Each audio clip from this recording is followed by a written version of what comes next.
Perkenalkan, nama saya Faradila Tupi. Di sini saya sebagai narator dan rusa. Perkenalkan, nama saya Sekadia. Di sini saya berperan menjadi kura-kura dan burung gagak. Oke, ada 3 hewan berteman, seekor rusa, seekor burung gagak, dan seekor kura-kura. Suatu hari, rusa pergi mencari makan di hutan dan terjebak dalam perangkap pemburu. Ketika kura-kura dan burung gagak pergi mencari rusa, mereka melihatnya di dalam perangkap. Mereka bertanya kepadanya, "Apakah kamu tidak melihat jebakan?" Kemudian rusa itu berkata kepada mereka, "Oh teman, saya salah. Tolong bantu saya untuk menyelamatkan hidup saya." Burung gagak dan kura-kura setuju untuk membantu rusa. Kemudian burung gagak mengambil air untuk melunakkan jebakan, dan kura-kura menggerogoti jebakan. Mereka menggerogoti jebakan dari petang hingga fajar, tetapi mereka hanya dapat memutuskan 2 tali. Ketika pemburu datang, burung gagak dan kura-kura berkata kepada rusa, "Teman, sekarang pemburu akan segera datang. Kami hanya bisa menggerogoti 2 tali saja. Kamu harus memutuskan kembali sisanya."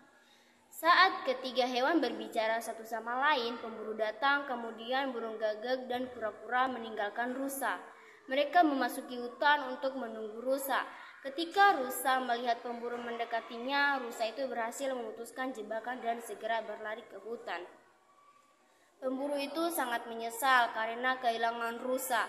Kemudian dia mengejarnya untuk menangkapnya kembali, tetapi dia tidak bisa berlari secepat rusa.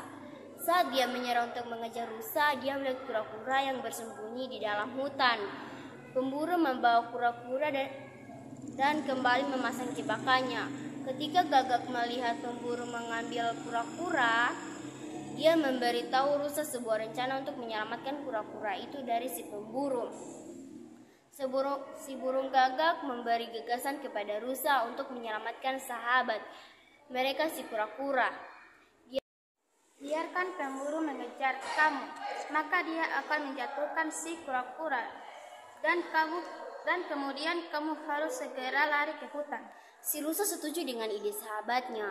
Rusa kemudian berlari mendekati pemburu. Ia berpura-pura mengalami patah kaki. Ia hanya berlari dengan 3 kaki di depan pemburu. Pemburu tersebut tidak mengetahui tipuan rusa. Dia mengira bahwa kaki rusa tersebut patah karena ia tertangkap oleh perangkap. Dia segera berlari mengejar rusa karena merasa itu adalah saat terbaik untuk bisa menangkap rusa. Ketika rusa menoleh ke belakang, dia melihat bahwa pemburu belum menjatuhkan kura-kura. Jadi dia masih berpura-pura menjadi hewan yang lumpuh dan berlari perlahan. Pemburu itu berpikir, apa gunanya kura-kura ini? Dia cukup hanya untuk 2 kali makan, tetapi rusa akan memberi saya banyak daging. Pemburu itu menjatuhkan kura-kura ke semak-semak. Rusa melihat pemburu itu menjatuhkan kura-kura dan ia membiarkan pemburu itu mendekatinya. Ketika dia sudah cukup jauh dari tempat pemburu menjatuhkan kura-kura, rusa itu kemudian kembali berlari mengambil kura-kura dengan mulutnya dan gagak menuntut mereka ke dalam hutan. Mereka tinggal di hutan dengan damai.